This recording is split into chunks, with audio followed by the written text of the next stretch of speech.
Hello students, ठीक है। तो लास्ट क्लास में हम लोगों ने जेड इफेक्टिव पढ़ा था। अब उसी को फर्दर कंटिन्यू करते हैं। नेक्स्ट जो तुम्हारा पार्ट आता है that is Slater's rule. Slater's rule is used to calculate shielding constant. ठीक है, शील्डिंग कांस्टेंट कैलकुलेट करने के लिए हम लोग क्या यूज करते हैं? Slater's rule. अब कैसे करते हैं पहले उसके लिए सबसे पहले देख लो, कुछ रूल्स लिखवा रहा हूं, इनको पहले लिखो। रूल्स फॉर कैलकुलेटिंग, फिर कैसे इनको अप्लाई करना है वो भी बताता हूं। सबसे पहले इन रूल्स को लिख लो, रूल्स फॉर कैलकुलेटिंग सिग्मा। तो इसमें फर्स्ट केस आता है, case A,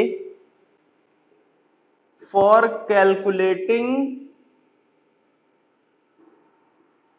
shielding constant of S और पी इलेक्ट्रॉन। ठीक है, अब इन रूल्स को लिखो, फिर कैसे अप्लाई करना है ये भी बताऊंगा। ठीक है, तो फर्स्ट तुम्हारा आता है for calculating sigma of S और पी इलेक्ट्रॉन। ठीक है, तो रूल्स लिखो। Rule number 1,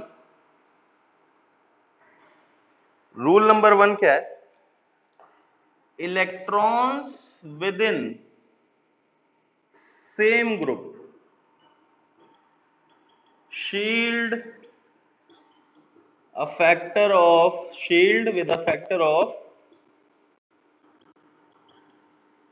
0.35 except 1s with shield 0.3। अभी रूल्स लिखते जाओ, उसमें कंफ्यूज ना कैसे अप्लाई करना बता दिया जाएगा। Next, electrons with in n-1 group shield a factor of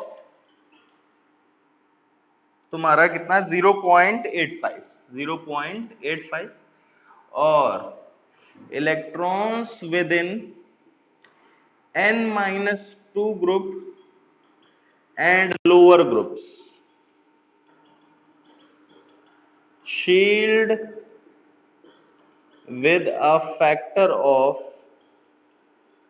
1। ठीक है, तो इन रूल्स को पहले लिख लो। ठीक है, अब इनको अप्लाई कैसे करना है ये बताऊंगा, पहले इन रूल्स को तुम कॉपी कर लो। ठीक है, तो अब ध्यान दो, एक एग्जांपल लिया जाए। जैसे तुमसे क्वेश्चन है, find sigma and Z effective on 2p electron on first part 2p electron of nitrogen. ठीक है, on 2p electron of nitrogen. ठीक है, तो सबसे पहला स्टेप क्या है? Step 1, right configuration. Right configuration, तो अगर तुम नाइट्रोजन का कॉन्फ़िगरेशन लिखोगे तो क्या आएगा? 1s2 2s2 2p3। Nitrogen configuration लिखोगे तो क्या आएगा? 1s2 2s2 2p3। अब स्टेप 2 देखो, स्टेप 2 क्या है? Form groups. स्टेप 2 क्या है? Form groups. तो ग्रुप्स कैसे फॉर्म करने हैं ध्यान दो। जैसे फिर से नाइट्रोजन का मैं लिख देता हूं। नाइट्रोजन क्या है? 1s2 आया, 2s2 आया, 2p3 आया। ठीक है, ग्रुप्स कैसे फॉर्म करने हैं ध्यान दो। एक ऑर्बिट एक ग्रुप होता है। एस और पी के लिए 1 orbit is equals to 1 group. जैसे ये 1 n इज इक्वल्स टू 1 में सिर्फ एक सबशेल आता है 1s, तो ये ब्रैकेट मेरा एक ग्रुप हो गया। अब n इज इक्वल्स टू 2 में दो आते हैं तुम्हारे 2s और 2p। n is equals to 2 में 2s और 2p दो आते हैं, तो ये दोनों मिला के क्या होगा? एक ग्रुप होगा। क्लियर है? आया समझ में?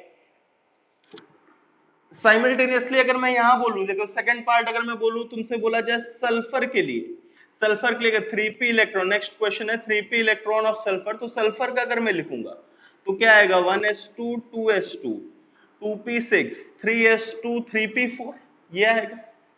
ग्रुप्स फॉर्म करो, n इज इक्वल्स टू 1 में ये, 2 में ये, 3 में ये। ठीक है, समझ में आया? ग्रुप फॉर्म करने का तरीका क्या है? एक ऑर्बिट में जितने सबशेल आते हैं वो एक ग्रुप हो। क्लियर है? स्टेप 3,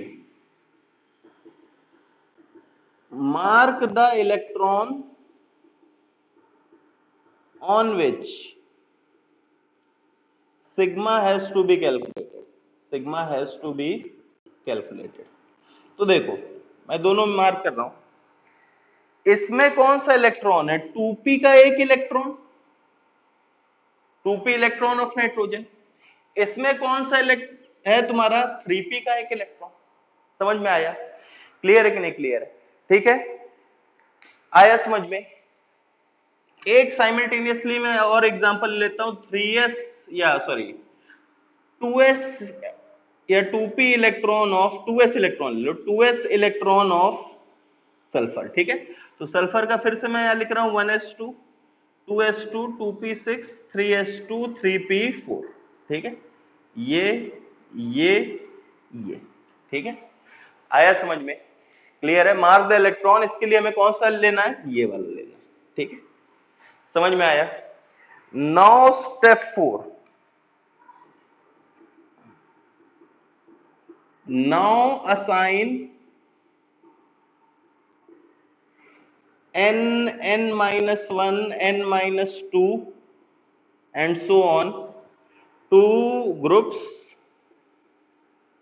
keeping in mind, ये चीज पॉइंट ध्यान रखना, keeping in mind that shielding effect on an electron can be from electrons from same group या same orbit और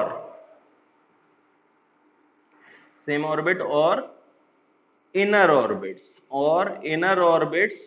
but not from outer orbits, ये पॉइंट ध्यान रखो। तुमसे क्या बोला गया है?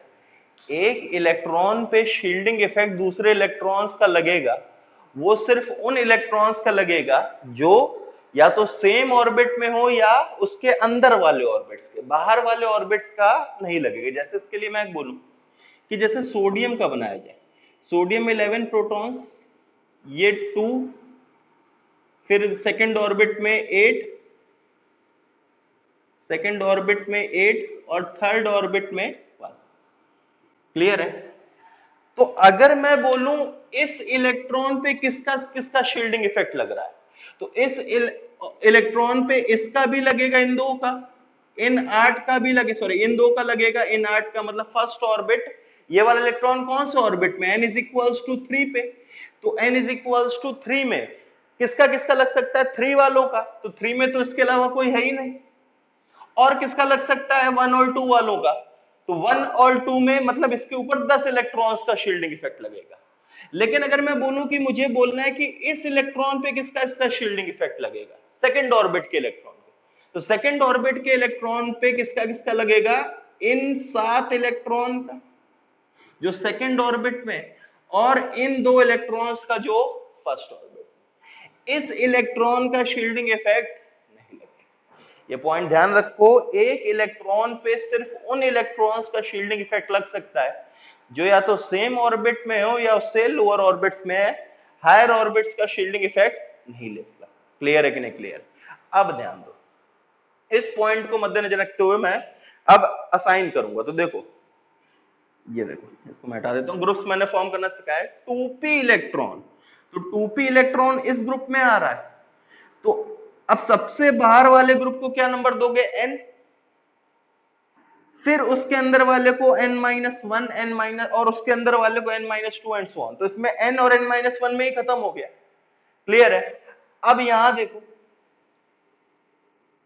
3p पे निकालना है तो इसको n दिया, क्योंकि ये इस ग्रुप में आ रहा है, ये जो ब्रैकेट है इसको n दिया, इस वाले ब्रैकेट को n-1 मिला, इस वाले ब्रैकेट को n-2 मिला। ये समझ में आया? यहां ध्यान दो, इसमें मुझे 2s पे निकालना है, 2s पे निकालना है, तो 2s पे किसका किसका लगेगा? यहां लगेगा, इसका लगेगा, इसका तो लगेगा नहीं क्योंकि ये बाहर वाले ऑर्बिट में आ गया। तो इसमें n किसको दोगे? इस वाले ग्रुप में, और फिर n-1 क्या हो जाएगा? ये वाला, इससे कोई भी मतलब नहीं है क्योंकि ये बाहर ऑर्बिट। ये समझ में आया? क्लियर है? ये पॉइंट समझ में आना चाहिए कि शील्डिंग इफेक्ट सिर्फ उनका लग सकता है जो इलेक्ट्रॉन्स या तो सेम ऑर्बिट में हो या बाहर वाले में, या फिर अंदर वाले में, बाहर वाले ऑर्बिट के इलेक्ट्रॉन्स का शील्डिंग इफेक्ट नहीं लगेगा। अब देखो, तुम्हें सिग्मा कैलकुलेट करना है, मैं फाइनली सिग्मा कैलकुलेट कर रहा हूं। तो n में कितने इलेक्ट्रॉन्स हैं? देखो हमें एक इलेक्ट्रॉन पे निकालना है, 2p3 के एक इलेक्ट्रॉन पे निकालना है, find the on 2p electron of nitrogen. तो उस इलेक्ट्रॉन को तो अलग कर दो, क्योंकि खुद का तो मैंने कल भी बताया था, खुद का तो शील्डिंग इफेक्ट लगता नहीं, दूसरे का लगता है। तो इसके अलावा इसमें टोटल कितने थे? 5। उनमें से एक इलेक्ट्रॉन पे बचे कितने? 4। तो 4 एन ग्रुप में आ गए, और एन ग्रुप में मैंने कितना बताया था तुम्हें? 0.35। एक्सेप्ट जब 1s में हो तो 0.3, तो 1s में तो आ नहीं रहा है, ये 2s और 2p है, तो 0.35 n वाले ग्रुप का 0.35। समझ में आया? प्लस n-1 में कितने हैं? 2। n-1 में कितने? 2, तो 2 इंटू 0.85, 2 इंटू 0.85, तो ये देखो कितना आया, ये 1.7 आ गया, नहीं 1.4 आ गया, प्लस 2 इंटू 0.85, तो 1.4 प्लस 1.7 कितना आया? 3.1 आया। क्लियर है? सिग्मा 3.1 आया, तो Z इफेक्टिव क्या होता है? Z effective is equals to Z minus sigma. Z कितना है नाइट्रोजन का? 7। 7 माइनस 3.1 कितना आया तुम्हारा? 3 क्लियर है कि नहीं क्लियर? ये ध्यान दो, इसमें ध्यान दो, ये n है, ये n-1 है, ये n-2 है। तो मुझे सिग्मा निकालना है। n में बताओ कितने इलेक्ट्रॉन्स? कितने थे? 6 थे, लेकिन हमें एक इलेक्ट्रॉन पे तो निकालना है, तो उसको काउंट नहीं करोगे, मतलब कितने हुए? 5। 5 इंटू 0.35 प्लस n-1 में कितने आए? 8, तो 8 इंटू 0.85। अब n-2 एंड लोअर, n-2 में कितने? 2 इंटू 1। क्लियर है कि नहीं क्लियर है? तो ये कितना आया तुम्हारा? 5 इंटू 0.35, 5 5 जा 25, 5 3 जा 15 और 17, तो ये कितना है? 1.75। क्लियर है? आया समझ में? ठीक है, 0 पॉइंट, ठीक है। 8 इंटू 0.85, 8 5 जा 40, 8 8 जा 64, 68, 6.8। क्लियर है? तो 1.75 प्लस 6.8 प्लस 2, 5 2 6 8 और 10, 10.55 कितना है? 10.55। और सिग्मा अगर 10.55 है, तो Z इफेक्टिव सल्फर का कितना होता है? Z 16 minus 10 point. क्लियर है कि नहीं क्लियर है? समझ में आया? इसमें इसका तो लग ही नहीं रहा था। n में कितने हैं? देखो n में मुझे निकालना है 2s electron of sulphur, sigma. n में कितने? टोटल 8 थे, लेकिन खुद का तो कंसीडर करोगे नहीं। कंसीडर किसका करना पड़ेगा तुम्हें?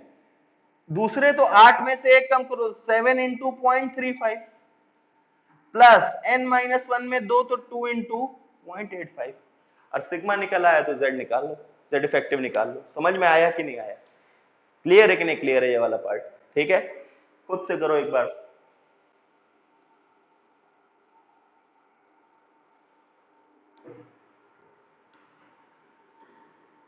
Find sigma and Z effective on first part, 3p electron of phosphorus, 15 phosphorus.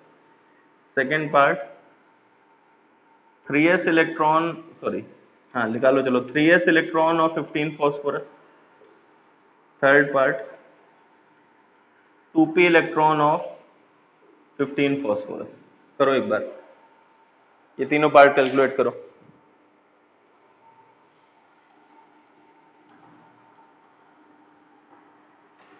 और एक पार्ट और कर लो,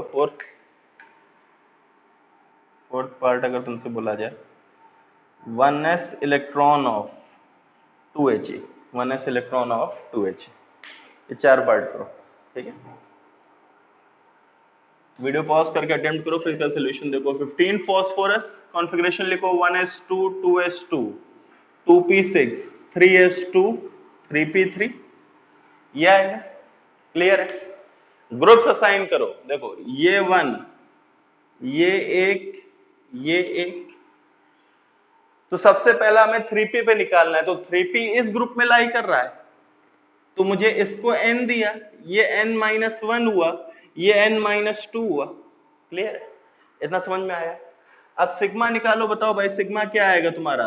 5 थे तो एक पे निकालना है, 4 into 0.35 plus 8 into 0.85 plus 2 into, समझ में आया?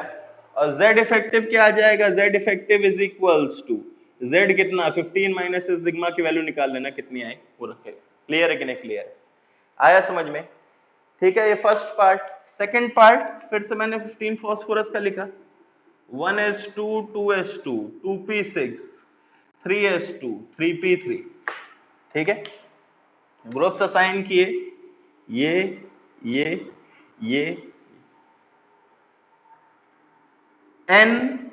n-1 n-2। क्लियर है? आया समझ में? इस इलेक्ट्रॉन पे मुझे निकालना है, तो मैं निकालूं सिग्मा इज इक्वल्स टू, बचे कितने? 4 into 0.35 plus 8 into 0.85 plus 2 into 1, ऊपर की तरह ही आ रहा है। तो z effective is equals to क्या आ जाएगा? 15 माइनस सिग्मा। अब एक पॉइंट ध्यान दो, स्लेटर रूल से अगर मैंने देखा तो मैंने 3s पे निकाला, अगर एक ऑर्बिट नंबर सेम है, ऑर्बिट नंबर दोनों का सेम है, थर्ड इसका भी थर्ड, एक बार 3p में 3 ऑर्बिट के p और सबशेल में, और p और थर्ड ऑर्बिट के s सबशेल में, तो दोनों में सिग्मा सेम आया, तो ये स्लेटर रूल का डिफेक्ट होता है।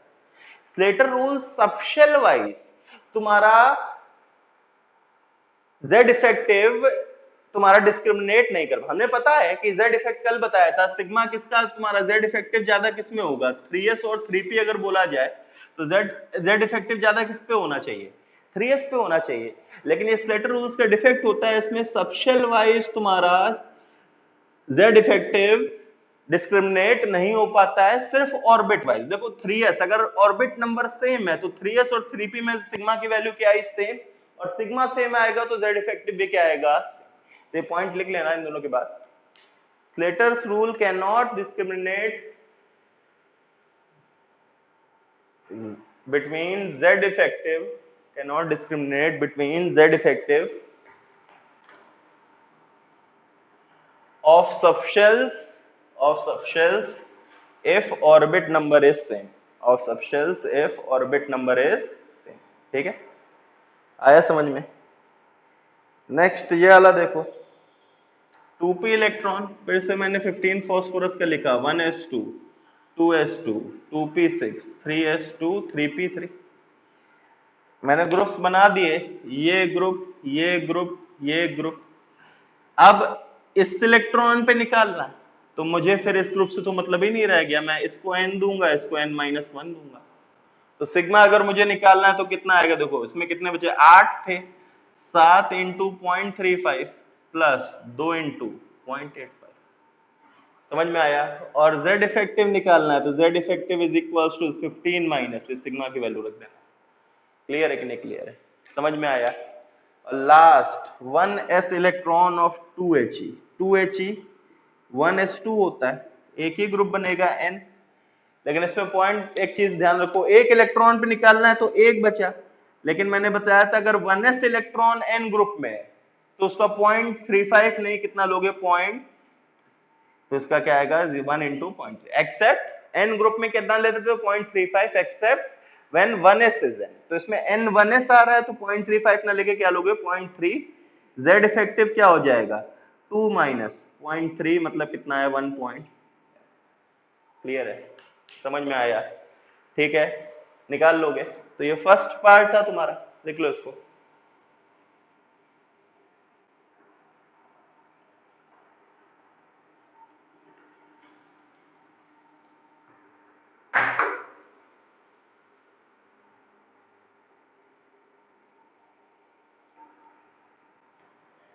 ठीक है, अब एक क्वेश्चन और आते हैं, calculating sigma and z effective on periphery.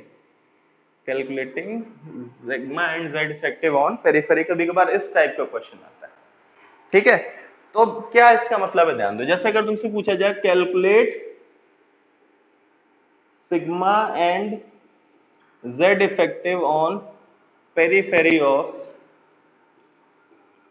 7 nitrogen, तो अब इसको कैसे करेंगे? जैसे 7 नाइट्रोजन का मैंने कॉन्फ़िगरेशन लिखा 1s2 2s2 2p3, तुम्हें बस एक स्टेप एक्स्ट्रा करना है, बाकी पूरे स्टेप क्या आ जाएंगे सेम, बस स्टेप 1 एक्स्ट्रा हो जाएगा। इसमें एक स्टेप एक्स्ट्रा आएगा, क्या? Add 1 electron to by yourself. हम लोग क्या करेंगे कि एक इलेक्ट्रॉन खुद से दे देंगे, और एक इलेक्ट्रॉन खुद से दे दिया तो कॉन्फ़िगरेशन क्या आ जाएगा? 1s2 2s2 2p4। अगर एक इलेक्ट्रॉन खुद से दे दिया तो तुम्हारा कॉन्फ़िगरेशन क्या आ जाएगा? 1s2 2s2 2p4। तो अब बाकी पूरे स्टेप सेम, ग्रुप बनाया, ये ग्रुप, सिग्मा निकालोगे, सिग्मा निकालोगे तो कितना आएगा? देखो टोटल 6 है, 6 इलेक्ट्रॉन है, तो एक पे निकालना है तो बचे कितने? 5, तो 5 इंटू 0.35, ये n माइनस 1 प्लस 2 इंटू 0.85, ये z सिग्मा आ गया, तो z effective is equals to z कितना है? 7 माइनस, बस इसमें एक स्टेप एक्स्ट्रा है। कौन सा स्टेप? कि तुम्हें एक इलेक्ट्रॉन पहले एक्स्ट्रा दे दो, बाकी पूरा का पूरा क्या है? ठीक है, जैसे क्वेश्चन करो, calculate sigma and Z effective on periphery of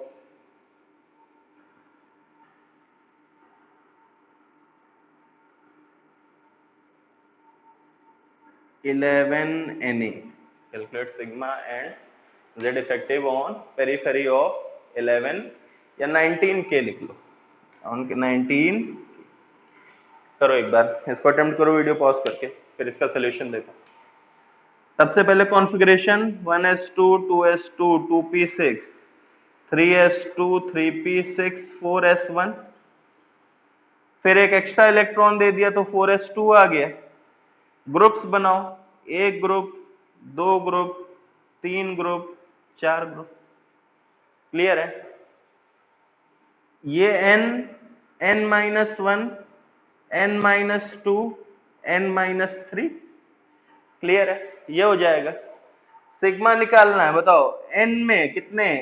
2 है तो एक पे खुद लगेगा, तो 1 इंटू 0.35 प्लस n माइनस 1 में 8 इंटू 0.85 और plus n minus 2 n minus 3, इनके सारे के एक साथ काउंट करते थे। देखो 6 प्लस 2 8 प्लस 2 10, क्योंकि इनका सबका क्या होता है 1, इनको अलग अलग नहीं, या तो अलग अलग भी कर सकते हो, लेकिन सबका जब 1 ही है तो एक साथ काउंट कर लो। n माइनस 2 में कितने? 8, n माइनस 3 में कितने? 2, तो 8 प्लस 2 10 इंटू, तो ये तुम्हारा सिग्मा आ जाएगा, और सिग्मा आ जाएगा तो z effective is equals to क्या आ जाएगा? z effective is equals to क्या आ जाएगा? 19 माइनस।